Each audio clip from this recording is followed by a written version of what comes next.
ربنا تقبل منا بسر الفاتحة. أعوذ بالله من الشيطان.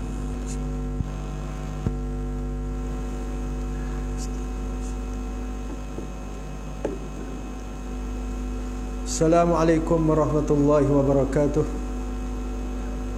الحمد لله رب العالمين وبه نستعين على أمور الدنيا والدين. أشهد أن لا إله إلا الله وحده لا شريك له وأشهد أن محمدا عبده ورسوله. اللهم صل وسلم على سيدنا محمد وعلى آله وأصحابه الكرام والتابعين والتابعين لهم بإحسان إلى يوم الدين. رب اشرح لي صدري ويسر لي أمري واحلل عقدة من لساني يفقهوا قولي. رب يسر ولا تعسر يا كريم.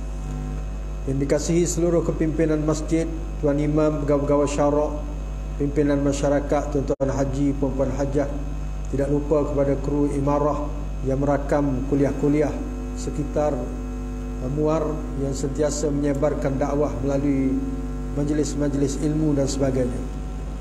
Jadi kita bersyukur kehadrat Allah Subhanahu Wa Taala kerana kita baru sahaja selesai menunaikan solat yang disebut oleh Allah Taala dalam Al-Quran, hafizu ala salawati was salatil wusta. Jagalah sembahyang-sembahyang kamu dan sembahyang al-wusta, yakni sembahyang pertengahan. Majoriti para ulama telah menafsirkan as-salatul wusta dengan solat asar, dan lebih-lebih lagi kita melakukan secara berjamaah. Dan kita juga berada dalam majlis ilmu dalam bulan Ramadan. Kita semua maklum bahawa kadang-kadang kuliah-kuliah maghrib dihentikan, dan di antara medan untuk kita menyampaikan ilmu kepada masyarakat ialah melalui kuliah asar dan juga kuliah subuh. Kalau tempat saya di Melaka, kuliah asar belum lagi saya tengok ada di mana-mana masjid. Yang ada hanyalah kuliah subuh dan tazkirah selepas tarawih sahaja. Jadi alhamdulillah pada petang ini insya-Allah kita akan membicarakan tajuk berkaitan dengan Al-Quran dalam bulan Ramadan. Kita semua maklum bahawa Al-Quran adalah merupakan kitab terakhir yang diturunkan oleh Allah Subhanahu Taala kepada Nabi sallallahu alaihi wasallam. Seluruh kitab-kitab yang lain yang diturunkan sebelum ini tidak tahu ke mana perginya, dan kalau ada pun sudah diubah suai oleh pengikut masing-masing, sehingga tidak wujud lagi keaslian pada kitab-kitab yang sepatutnya menjadi petunjuk kepada umat masing-masing. Sebagai contoh, kita ada Injil, tapi kita ada Injil yang berbagai versi. Ada di Injil Mark, Luke, Matthew dan juga Barnabas yang disandarkan kepada penyusun kitab-kitab tersebut. Maknanya yang Injil betul-betul ori yang diturunkan kepada Nabi Isa AS tidak wujud lagi. Juga kita tidak pernah melihat kitab Zabur walaupun yang palsu, dan kita juga kehilangan Taurat. Tetapi Al-Quranul Karim, Allah Ta'ala menyebut dalam Al-Quran, inna nahnu nazzalna dzikra wa inna lahu lahafizun. Sesungguhnya kamilah yang menurunkan az-zikr. Az-zikr di sini ialah nama lain bagi Al-Quran, dan kamilah yang bertanggungjawab untuk menjaga Al-Quran. Jadi Allah Subhanahu Taala tidak membiarkan Al-Quran dijaga oleh umat masing-masing sebelum ini, yang mana berlaku penyelewengan, menyebabkan tidak ada lagi kitab-kitab asli yang sepatutnya menjadi petunjuk dan pedoman. Maka bagi menyelamatkan umat akhir zaman, Allah sendiri yang berjanji akan menjaga Al-Quran. Dan alhamdulillah, hari ini Al-Quran yang ada di rumah masing-masing yang kita baca adalah persis sebagaimana yang pernah diturunkan pada Nabi Muhammad SAW, yang dibaca oleh para sahabat, oleh salafus soleh. Dan insya-Allah Al-Quran ini akan bertahan sampai hari kiamat. Cuma persoalannya, bagaimana kita dengan Al-Quran, khususnya dalam bulan Ramadan, bulan yang diturunkan Al-Quran, sehingga tidak ada satu pun bulan lain disebut namanya dalam Al-Quran. Kita tidak menjumpai bulan Muharram disebut, Rabiul Awal disebut, tetapi Ramadan terus terang dinyatakan oleh Allah, syahrul Ramadan allazi unzila fihi al-Quran. Bulan Ramadan adalah bulan yang diturunkan Al-Quran. Kenapa bulan Ramadan disebut? Kerana dia ada kaitan dengan Al-Quran. Bahkan malam yang disebut secara jelas dalam Al-Quran juga ialah Lailatul Qadar. 365 hari dalam setahun, 65 malam dalam setahun. Satu-satunya malam yang disebut dengan jelas ialah malam Al-Qadar, yang disebut Lailatul Qadar. Inna anzalnahu fi Lailatul Qadar. Sesungguhnya kami telah menurunkannya. Di sini kembali pada Al-Quran pada malam Al-Qadar. Bahkan Nabi SAW menyatakan bahawa manusia yang paling baik dan terbaik di atas muka bumi ini ialah mereka yang belajar Al-Quran dan mengajarkan Al-Quran. Khairukum man ta'allama Al-Quran wa 'allamah. Bahkan siapa yang membaca Al-Quran dan dia mahir dengan pembacaannya itu, maka dilabelkan setara dengan malaikat yang hampir dengan Allah Subhanahu wa taala. Walladhi yaqra'ul Quran wa huwa mahirun bihi ma'as safaratil kiramil bararah. Orang-orang yang mahir dalam pembacaan Al-Quran ialah bersama dengan malaikat yang hampir, yang turun naik untuk membawa amalan manusia, yang hadir ke majlis-majlis zikir, maknanya malaikat yang hampir dengan Allah Subhanahu wa taala. Bahkan mereka yang tergagap-gagap membaca Al-Quran juga tidak sia-sia. Walladhi yaqra'ul Quran wa huwa yatata'ta. Mereka yang membaca Quran tapi totak-totak. Dalam bahasa Kelantan, totak-totak logat Kelantan ialah tergagap-gagap. Ambil daripada bahasa Arab.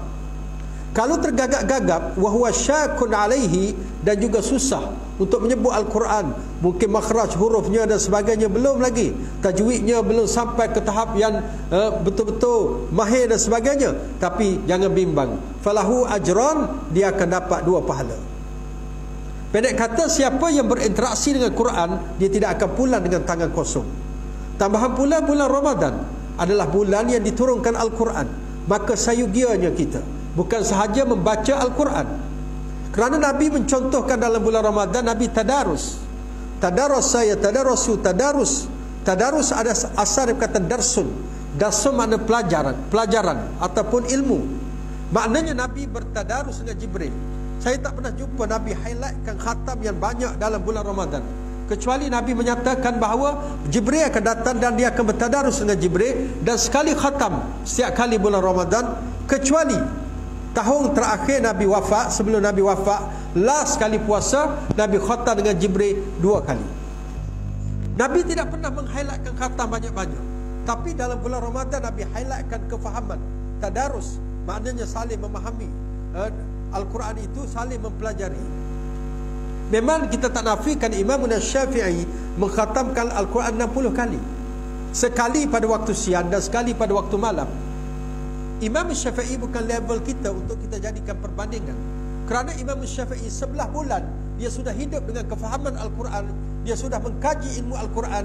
Maka dalam bulan Ramadan dia boleh mengkhatam Al-Quran yang banyak, kerana seluruh hidupnya sudah ditumpukan pada Al-Quran. Bahkan tidak keterlaluan kalau kita mengatakan Imam Syafi'i adalah ibarat Al-Quran yang bergerak, yang disebut sebagai Jilul Quran Al-Farid, generasi Al-Quran yang istimewa, sebagaimana kata Sayyid Qutb rahimahullah ta'ala.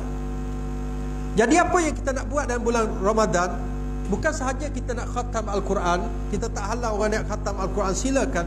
Tapi tolonglah tuan-tuan, berikan sedikit masa untuk memahami Al-Quran.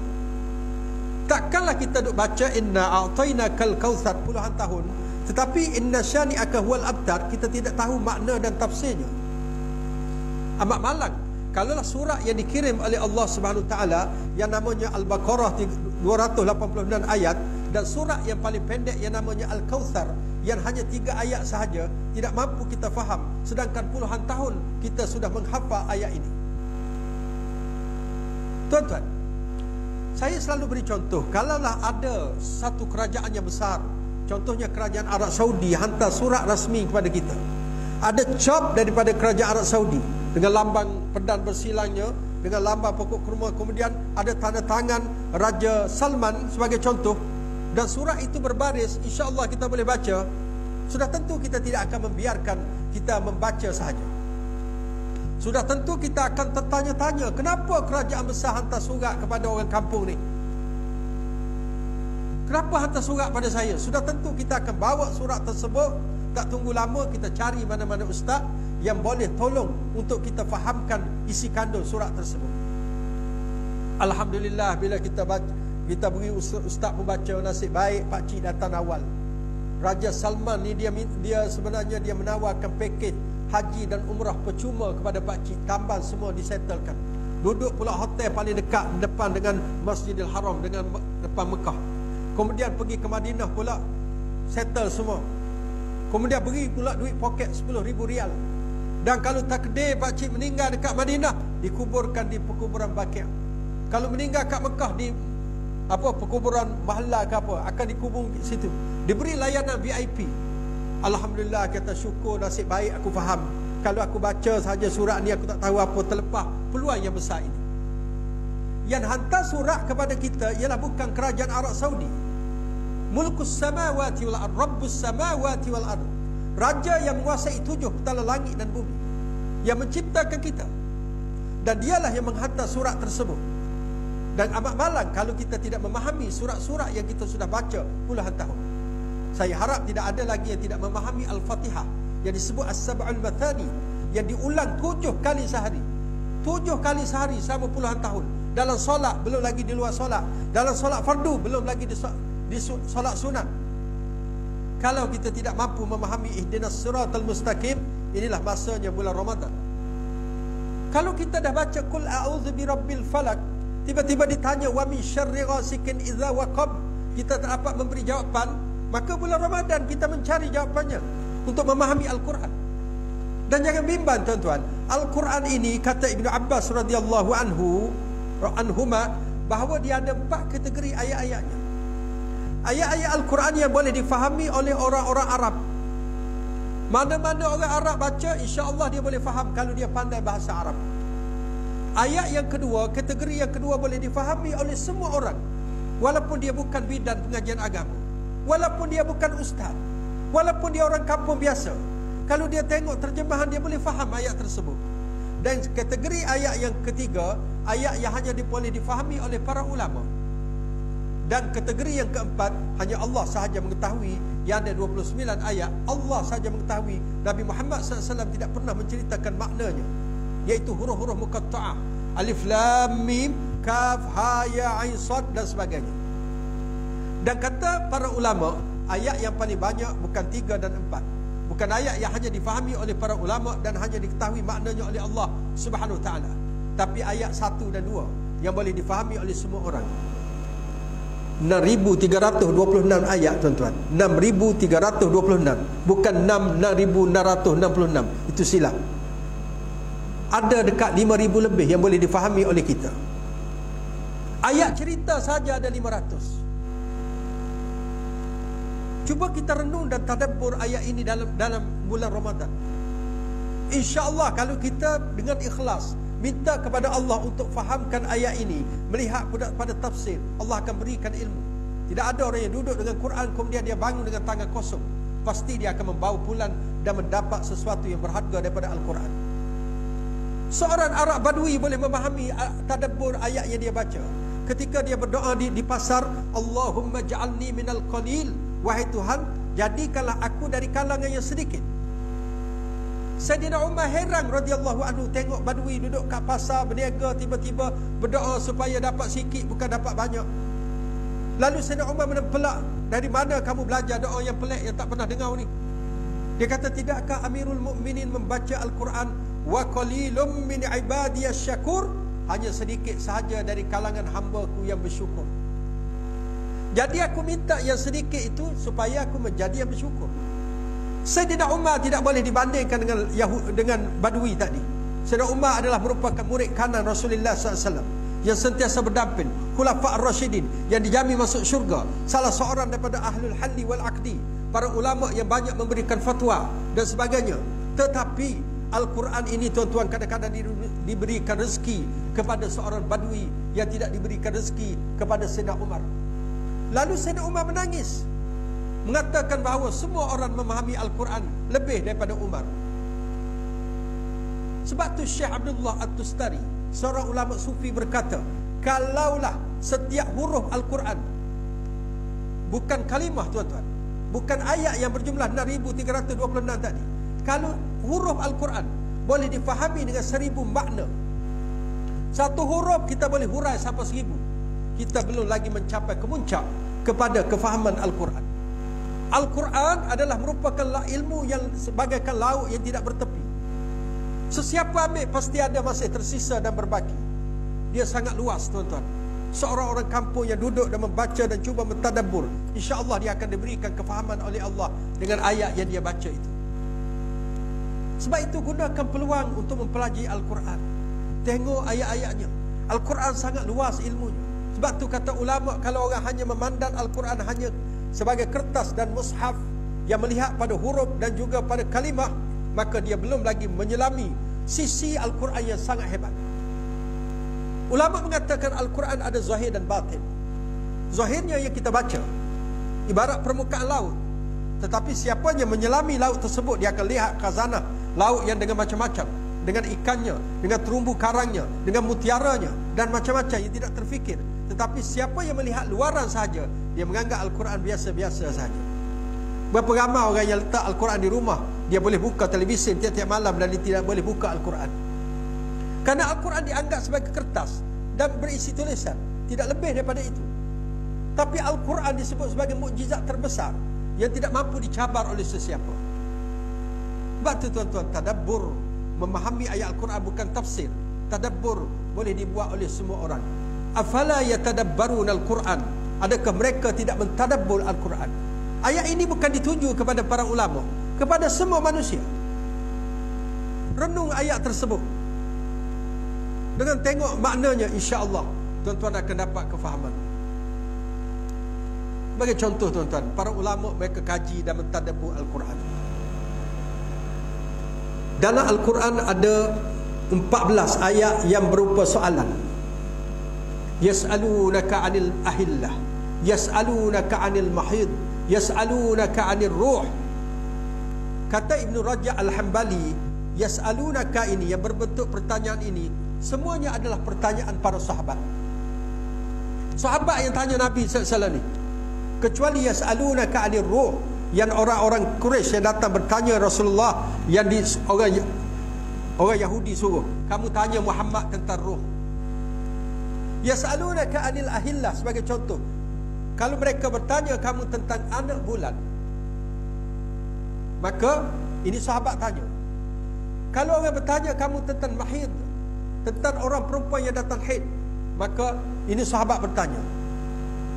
Setiap kali Allah Ta'ala menceritakan ayat bertanya, pasti Tuhan akan beri jawapan dengan menggunakan kul, kecuali satu ayat. Yas'alunaka 'anil ahillah kul hiya mawaqitu linnas. Kalau orang tanya wahai Muhammad tentang anak bulan, kamu cakap dia adalah merupakan waktu-waktu bagi manusia untuk beribadat dan sebagainya. Tetapi ada satu ayat dalam surah Al-Baqarah yang kita baca selepas Allah ceritakan tentang Ramadan, Allah tutup dengan ayat berkaitan itu, wa idza sa'alaka 'ibadi anni fa inni qarib ujibu da'watad da'i idza da'an falyastajibu li wal yu'minu bi la'allahum yarshudun. Kalau orang bertanya kepada kamu wahai Muhammad tentang aku, yakni tentang Allah, Tuhan tak guna kul, kamu kata tak, Tuhan terus fa inni qarib, Tuhan tak memerlukan perantaraan Nabi untuk menjawab. Tuhan kata sesungguhnya aku dekat. Kata Imam Az-Zarkashi dalam kitab Burhanun fi Ulumil Quran, dia kata dalam masalah kita untuk berdoa, kita tidak memerlukan perantaraan siapa-siapa. Kita boleh deal dan direct dengan Allah Subhanahu Wa Taala. Tapi untuk ilmu kita perlukan Nabi, kita perlukan ulama, kita perlukan ustaz untuk menghuraikan. Tapi untuk berdoa kita boleh deal direct dengan Allah Subhanahu Wa Taala tanpa melalui sesiapa pun. Tuan-tuan nak berdoa apa dalam hajat, terus cakap dengan Allah. Allah akan layan semua doa-doa yang dipanjatkan kepadanya. Allah bukan double standard. Hanya dengar doa Nabi, doa ustaz, doa ulama, doa tak. Nabi dengar walaupun doa manusia yang paling hina sekalipun dalam pandangan manusia, Allah tetap mendengar doa tersebut. Nak beritahu kalau berdoa tak payah direct, tak payah dengan siapa-siapa, terus direct dengan Allah. Kena ingat tu tuan-tuan. Kedua, kita tengok tadabbur ayat. Dalam Quran tuan-tuan, tak ada Allah Ta'ala panggil Nabi Muhammad dengan nama Ya Muhammad. Tak ada. Kalau Nabi Musa AS ada, Ya Musa la takhaf, wahai Musa jangan kamu takut. Ya Yahya khuzil kitab biquwwah, wahai Nabi Yahya kamu ambil kitab dengan kekuatan. Ya Nuh innahu laysa min ahlik, anak kamu yang derhaka pada kamu itu bukan keluarga kamu. Ya Dawud inna ja'alnaka khalifatan fil ardi fahkum bainan nasi bil haqq. Tapi bila Nabi Muhammad tidak panggil ya Muhammad. Ulama mentadabbur fikir, kenapa Nabi Muhammad tak panggil? Pertama, memuliakan. Macam kita tak panggil nama orang kalau kita hormat pada orang tersebut. Takkan bapak kita nama Saleh, kita pergi Saleh, macam mana duit SPN ni, yuran tak bayar lagi ni, nak kena penampar ke Saleh tu, buatlah. Dengan bapak kita tak panggil nama. Dengan orang kita hormat, kita panggil gelaran dia. Tuan Imam, kita tak panggil nama. Orang kita hormat tua pada kita panggil pakcik. Tapi agak-agak lah kalau beza 2 tahun, jangan panggil pakcik. Marah kawan tu. Nak ceritanya, kehormatan itu bukan Allah tidak hormat Nabi lain, tapi Allah nak beritahu Nabi Muhammad SAW ini dihormati. Tetapi bila Allah menceritakan tentang Nabi Muhammad, Allah akan sebut jawatannya. Wa ma Muhammadun aba ahadim min rijalikum walakin Rasulullah wa khataman nabiyyin. Tidaklah Muhammad ini bapa kepada salah seorang daripada laki kamu, tetapi dia Rasul dan dia penutup segala Nabi. Jangan kamu nak bangga kamu Nabi, keturunan Nabi. Misal contoh, dia bukan bapa sesiapa, dia adalah Rasul. Yang kena banggakan ialah kamu kena mengikut perbuatan Rasul. Kamu kena mengikut kerana tugas dia Rasul, bukan mengikut batang tubuh Muhammad itu. Bukan nak highlightkan batang tubuh Muhammad, bukan nak highlightkan jubah Muhammad. Ajaran Muhammad, perjuangan Nabi SAW, itulah yang Allah highlightkan bila bercakap tentang Nabi SAW. Kita kena faham tuan-tuan. Ada satu ayat lagi yang tadi dalam suratul Ahzab ayat 40. Kemudian ayat dalam surah lain Allah menyebut wa ma Muhammadun illa rasulun, dan tidak Muhammad itu melainkan seorang rasul. Tuhan beritahu jawapan dia. Qad khalat min qablihi rusul afa imma ta'u qutilan qalabtum ala a'qabikum falan yanqalibu ala aqibaihi walan yanqalib ala aqibaihi falan yadurrallaha syai'a wa sayajzillahu syakirin. Wa ma Muhammadun illa rasulun qad khalat min qablihi rusul. Tidaklah Muhammad itu melainkan seorang rasul yang telah berlalu pun rasul-rasul sebelum ni. Adakah kalau Muhammad ni meninggal dunia, mati atau kena bunuh dalam medan peperangan, kamu nak memalingkan tumit daripada meninggalkan perjuangan Nabi? Siapa yang memalingkan tumit daripada meninggalkan perjuangan Nabi, Allah tidak mendorak sedikit pun. Tapi Allah akan berterima kasih dan membalas kepada mereka yang pandai bersyukur dengan Nabi SAW, dengan mengikut ajaran Nabi. Allah highlightkan Nabi bukan jubah Nabi, bukan serban Nabi, bukan apa-apa Nabi, tapi perjuangan Nabi. Jangan nak bincang isu kecil-kecil, isu capal lah, isu apa tu kecil je tuan-tuan. Isu perjuangan Nabi. Tuan-tuan, ketika Nabi SAW wafat, Sayyidina Umar tak boleh terima hakikat. Kulu kilir tak tentu arah dengan pedang di tangan. Siapa yang kata Muhammad meninggal dunia, aku akan cantas kaki dan tangannya. Dan tak ada seorang pun berani bersuara bila Umar sudah bercakap. Sehinggalah Sayyidina Abu Bakar datang, kerana Abu Bakar tidak ada pada tempat tersebut ketika Nabi wafat SAW. Kemudian Sayyidina Abu Bakar datang, turun daripada kudanya, kenderaannya, kemudian memuji Allah Subhanahu Wa Taala, membuka penutup wajah Nabi yang mulia dan mencium Rasulullah SAW. Lalu dia berkhutbah. Antara isi kandung setelah dia berselawat pada Nabi dan memuji Allah, dia kata faman kana ya'budu Muhammadan faqad mat. Siapa yang menyembah batang tubuh Muhammad, Muhammad dah mati dah. Wa man kana ya'budullah, tapi siapa yang menyembah Allah, fa innahu hayyul la yamut, dia tidak akan mati dan kekal selama-lamanya. Lalu Sayyidina Abu Bakar baca ayat ni, Sayyidina Umar jatuh pedang di tangan. Padahal ayat ni dia juga hafal, tapi kerana terlampau sayang pada Nabi sehingga dia melupakan hakikat. Baru dia tahu, baru dia tersedar yang nak diteruskan ialah perjuangan Nabi SAW. Kita umat akhir zaman tak pernah bertemu dengan Nabi SAW. Bahkan dalam mimpi pun barangkali di antara kita ada yang belum pernah bertemu. Kita nak pegang jubah Nabi untuk mengambil berkat pun kita tak jumpa di mana tempatnya. Bahkan ada orang kata sehelai rambut Nabi. Demi Allah, kalau rambut tu ada di depan kita, kita tengok cium dan letakkan atas kepala kita. Kalau betul ada capal Nabi yang asli, kita letakkan di atas kepala kita sebagai tanda kemuliaan dan sayang pada Nabi SAW. Tapi tuan-tuan, kita tak tahu adakah yang asli masih wujud. Dan kalau kita tidak berjumpa dengan capal Nabi yang asli, dengan rambut Nabi yang asli, kita tetap mampu menjadi umat Nabi Muhammad SAW dengan mengikut perjuangan yang ditinggalkan oleh Nabi SAW. Sebab tu Allah Ta'ala highlightkan Nabi, highlightkan perjuangan. Bacalah Al-Quran, dia highlightkan perjuangan. Dan juga yang nak diikuti ialah apa yang Nabi ajarkan. Sebab tu saya beri contoh tuan-tuan, dalam bulan Ramadan, jangan kita ikut Nabi bab makan berbuka puasa dengan buah kurma sahaja. Oh, dekat berbuka puasa dengan buah kurma, siap tanya Ustaz, buah kurma yang mana yang afdal? Ustaz kata kalau berbuka yang afdal rutab. Rutab ni kurma yang basah.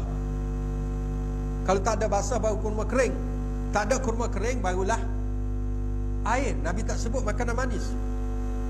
Tapi kalau sahur, Nabi kata tamar, iaitu kurma kering. Memang betul Nabi beri petunjuk cara makan. Tapi kita ingat tuan-tuan, bukan sahaja makan buah kurma, kadar makanan juga kena kira. Siapa yang mengenyangkan perutnya dengan terlampau kenyang ketika berbuka, dia telah meninggalkan sunnah Nabi SAW. Dan percayalah, dia akan kehilangan tarawih yang khusyuk selepas dia menunaikan salat tarawih, isyak dan sebagainya. Kerana tidak akan bertembung perut yang kenyang dengan ibadat yang khusyuk. Kita ada testimoni yang banyak tahun-tahun lepas dan sebelum ini. Siapa yang mengenyangkan perutnya ketika berbuka dengan kenyang yang amat sangat, percayalah, kalau dia tarawih, insya-Allah dia boleh tarawih. Silap-silap waktu sujud tu keluar cendol kok hidung. Dan kita tak akan khusyuk tuan-tuan. Sedangkan tarawih bukan bercerita pasal 8 rakaat dan bilangan rakaat. Kalau setakat untuk membilang rakaat, hari lain kita boleh tolak tarawih. Tapi tarawih hanya wujud dalam bulan Ramadan. Tarawih adalah pakej puasa. Setelah kita menahan nafsu pada siang hari 12 jam, tidak melihat yang kotor, tidak mendengar yang tidak elok, kemudian kita jaga nafsu perut, maka tarawih malam karan adalah merupakan kemuncak munajat kita selepas solat isyak, untuk kita luah dan hamburkan apa yang kita lemahkan, apa dosa-dosa kita mengaku semua di hadapan Allah. Ada permintaan kita, masa tarawihlah kita nak berikan. Tapi kalau perut kita sudah kenyang tuan-tuan, jangan cakap pasal untuk munajat dengan Allah. Kita akan membilang-bilang rakaat dan melihat iman beri salam berapa kali dah, untuk kita menamatkan tarawih. Bukan kita tak buat tarawih. Nabi SAW tunjuk contoh, bukan sahaja jenis makanan, kadar makanan. Sebab tu Imam Malik menangis ketika berbuka puasa.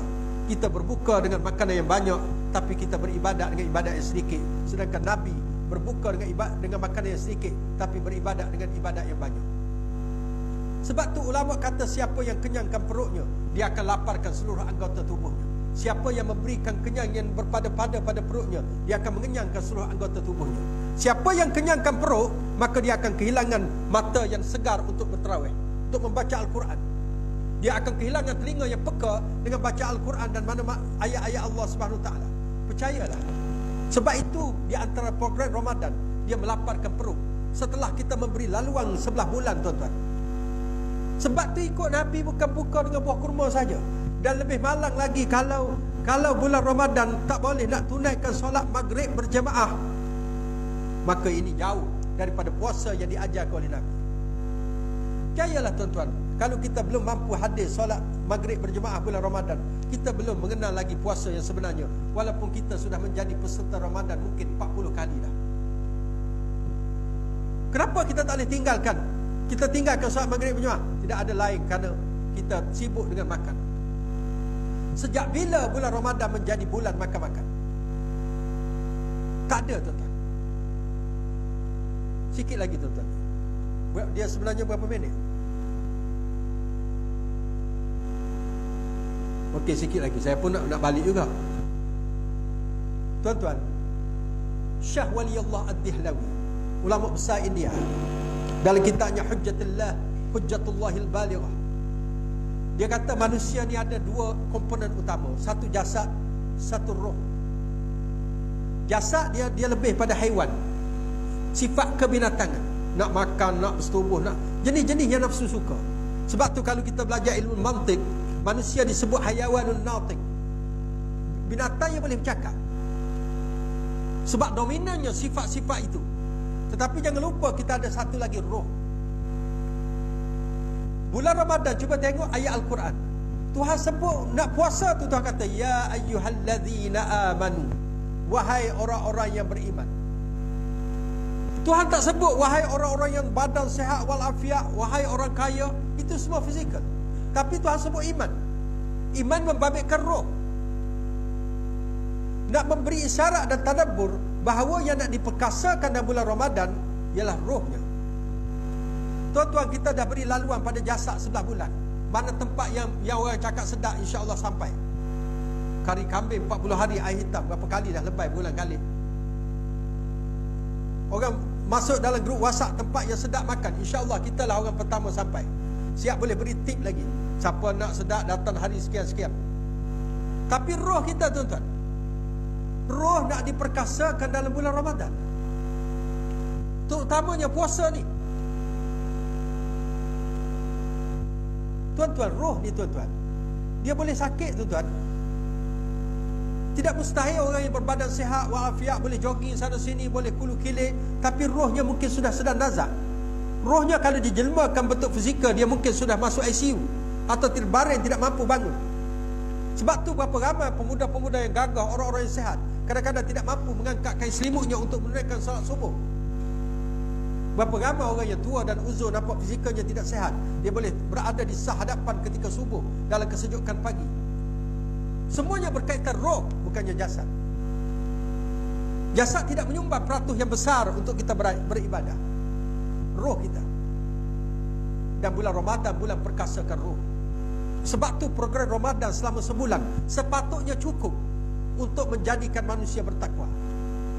Kalau tuan-tuan dan saya tidak skip, tidak lari daripada yang diajar oleh Allah daripada 1 bulan sampai 29 atau sampai 30, kita jaga betul-betul yang Allah Ta'ala itu, insya-Allah kita keluar jadi bertakwa.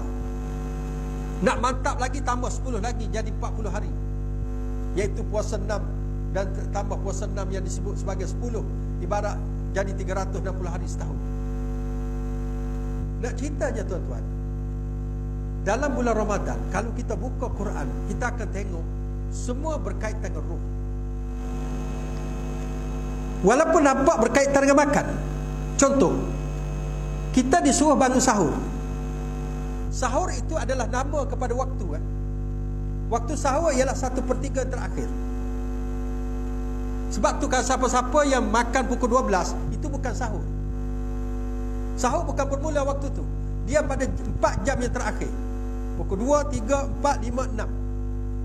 Maknanya siapa makan pukul 1, pukul 12 itu bukan sahur. Ada orang yang dia kata, saya takut tak bangun sahur, saya sahurlah awal-awal. Itu bukan sahur. Sahur dikaitkan dengan waktu. Dalam Quran Allah menyebut wa mustaghfirina bil ashar, orang-orang yang meminta keampunan pada waktu sahur. Kita tuan-tuan nak bangun waktu sahur hari lain tak boleh. Tapi bila Allah umpamkan dengan makanan, maka kita boleh bangun. Dan bila kita bangun sahur, bukan cerita pasal makan tu sangat. Makan tu je untuk kebaikan kita. Sebab siapa yang lewat bersahur, maka dia seolah-olah seperti dia sarapan pagi. Dan waktu makan yang paling penting dalam kitaran makanan manusia ialah sarapan. Sebab tu siapa yang akhirkan sahur, sarapan makan sahurnya itu seperti sarapan pagi dan tidak akan menjejah ke kesehatannya langsung, berbanding dengan orang yang awalkan sahur daripada yang lewat. Tetapi apa yang Tuhan nak, sahur itu kita bangun bermunajat juga, jangan makan saja. Masa inilah nak minta ampun dengan dosa kita yang dikumpulkan 11 bulan. Masa inilah kita nak mencairkan dosa-dosa kita. Dan seandainya kalau ini Ramadan terakhir kita boleh senyum di alam barzah, tuan-tuan. Sebab tu Ramadan bukan bulan yang hanya nak mencukupkan kalender dan berakhir dengan hari raya. Dia adalah masa-masa keemasan yang perlu diambil peluang dengan sebaik mungkin. Tidak mungkin tidak ramai orang boleh bangun sahur, boleh bangun pada waktu sahur setiap malam. Dan inilah waktu yang paling berkualiti untuk bermunajat dan memohon keampunan. Ketika Allah turun di langit dunia, dengan dua penafsiran, yang kata turun dengan segala kehebatannya, dan yang kata para ulama khalaf, Allah Ta'ala turunkan rahmatnya. Ambillah peluang. Dan bila seseorang itu sudah sahur, dia tidak akan meninggalkan salat subuh berjamaah, insya-Allah. Sedangkan meninggalkan solat subuh berjamaah pada zaman Nabi adalah ciri munafik. Allah dah atur semua program Ramadan tuan-tuan. Kalau kita ikut betul-betul, kita boleh menjadi manusia yang bertakwa kepada Allah. Sebab tu saya seru tuan-tuan, Ramadan yang masih berbaki, Allah pilih kita pada tahun ini dalam senarai yang panjang untuk menjadi peserta Ramadan. Berapa ramai sahabat kita yang berdoa macam doa kita, Allahumma barik lana fi Rajab wa Sya'ban wa ballighna Ramadan, tapi dia tidak sampai dalam bulan Ramadan. Sehari dua sebelum Ramadan menjelma, dia sudah kembali kepada Allah. Tiba-tiba Allah pilih kita. Walaupun mungkin kita sempat lagi Ramadan tahun depan, anggaplah ini Ramadan terakhir kita. Kita pula betul-betul kita buat postmortem pada Ramadan yang telah lalu. 12 hari Ramadan, apa menjadi pada tarawih kita? Bagaimana dengan solat maghrib kita? Bagaimana dengan Quran kita? Bagaimana dengan sedekah kita? Bagaimana dengan mata kita? Bagaimana dengan telinga kita? Bagaimana dengan mulut kita? Apa yang banyak dihamburkan daripada mulut ini? Cakap-cakap yang tidak berfaedah, atau zikir dan juga baca Al-Quran. Semuanya mesti dibuat postmortem supaya ada penambahbaikan pada setiap hari Ramadan yang masih berbaki. Anggaplah kita berada dalam dunia yang Allah lambatkan seluruh kebaikan. Jangan kita lepaskan peluang. Dan saya nak tutup dengan doa Nabi SAW. Nabi pernah mendengar Jibril berdoa, yang tuan-tuan selalu dengar pada bulan Ramadan, iaitu penghulu segala bulan. Pada hari Jumaat, penghulu segala hari. Doa ini dipanjatkan oleh Jibril, penghulu segala malaikat. Diaminkan oleh Nabi Muhammad SAW, penghulu segala Nabi dan Rasul. Tidak ada doa yang lebih makbul daripada doa ini. Antara yang Jibril berdoa, celakalah bagi mereka yang bersama Ramadan, tapi dia keluar daripada bulan Ramadan, dia tidak diampunkan dosa oleh Allah Subhanahu Wa Taala. Dan Nabi mengaminkan doa ini tuan-tuan. Kita kena merasa takut kalau Ramadan melabuhkan tirai, kalaulah Idul Fitri datang dan kita tidak diampunkan dosa oleh Allah, kita termasuk dalam manusia yang celaka. Dan kata ulama, mereka yang diampunkan oleh Allah ialah mereka yang bertakwa kepada Allah. Mereka yang tidak mendapat standard takwa, dia tidak akan diampunkan oleh Allah Subhanahu Wa Taala. Dan kalau kita mahu mengetahui kita diampunkan oleh Allah Ta'ala atau tidak, kita lihat prestasi kita selepas Ramadan nanti. Kalau selepas Ramadan kita mengucapkan selamat tinggal kepada solat berjemaah, kita mengucapkan selamat tinggal kepada Quran, kita mengucapkan selamat tinggal kepada program ilmu dan tazkirah, kita mengucapkan selamat tinggal kepada sedekah yang pernah kita buat dalam bulan Ramadan, dan nostalgia bulan Ramadan kita hapuskan, percayalah, kita telah memutuskan hubungan dengan Ramadan. Walaupun Ramadan bukan yang kita sembah, dia adalah platform untuk kita memuncakkan amal. Tuan-tuan, saya nasihatkan pada diri saya dan tuan-tuan, Ramadan yang masih berbaki, pegang betul-betul. Sekarang kita ada maghrib berjemaah. Allah sengaja buatkan waktu maghrib dan waktu berbuka puasa sama. Allah nak lihat siapa yang boleh menahan nafsunya setelah Allah berikan laluan untuk makan. Hadirlah solat maghrib berjemaah, beritahu sahabat-sahabat. Yang perempuan, sembahyanglah, jangan lambat dekat rumah. Isyak datang dan berterawih. Dan kalau malam boleh kita buat, terus kita buat qiyamul lail dan sebagainya. Dan kalau 10 yang akhir, kita tidak berkampung kecuali di masjid. Kena datang beramai-ramai di masjid tuan-tuan, berjemaah. Tak ada lagi istilah tidur kat rumah. Kalau nak balik sekejap, kita tak boleh nak iktikaf penuh, datang. Tak ada lagi nak tidur dan tilak empuk. Nabi meninggalkan isterinya, meninggalkan tilamnya 10 Ramadan terakhir, dan pada tahun kewafatan 20 malam Nabi berkampung beriktikaf di masjid. Dan kita kena buat ramai-ramai, tak boleh seorang-seorang tuan-tuan. Kerana orang Melayu ramai yang penakut. Masjid luas-luas macam ni, kalau berzikir seseorang, semayang seseorang tuan-tuan, bunyi cicak aja, tengah baca qul Allah tukar ayat kursi. Sebab kita orang Melayu tuan-tuan, daripada kecil dimomokkan dengan hantu. Sebab tu hantu Melayu paling banyak. Ada laswe, ada jerangkung, ada pontianak, toyol pun ada. Hantu orang putih dua aja, vampire dengan Dracula. Tu pun pakai baju kot. Jadi kita berkampung ramai-ramai, hidupkan. Cukuplah tuan-tuan, kita dah memberi laluan kepada nafsu kita untuk berseronok-seronok. Kita anggaplah ini kursus terakhir yang terpilih nama kita pada tahun ini. Dan seolah-olah kita dia akan bertemu lagi Ramadan pada tahun hadapan. Kita buat betul-betul. Saya nasihatkan tuan-tuan dan semua, kalau masjid buat qiyamul lail berjemaah, alhamdulillah.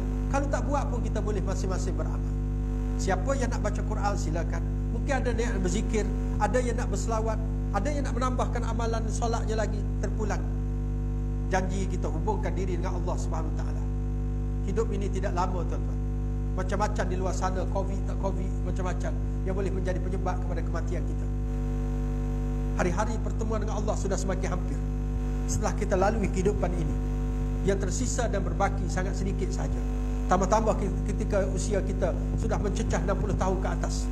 Kita ibarat askar yang berada di medan perang. Bila-bila kita boleh mati. Tak ada lagi alasan untuk mengatakan tak bawa peluru, tertinggal pistol kat rumah. Tidak ada alasan lagi. Jangan lagi menoleh ke belakang. Jangan lagi buat perangai-perangai yang menunjukkan bahawa kita tidak peka dengan pertemuan dengan Allah Subhanahu Wa Taala. Semoga kita akan menambahkan kehebatan bulan Ramadan kita dan menjadi manusia yang bertakwa bila kita keluar daripada madrasah Ramadan. Saya kata cukuplah itu saja sekadarnya, kerana air pun tidak disediakan. Jadi kita tangguhkan dengan kafaratul majlis. Subhanakallahumma wa bihamdik, asyhadu an la ilaha illa anta, astaghfiruka wa atubu ilaik.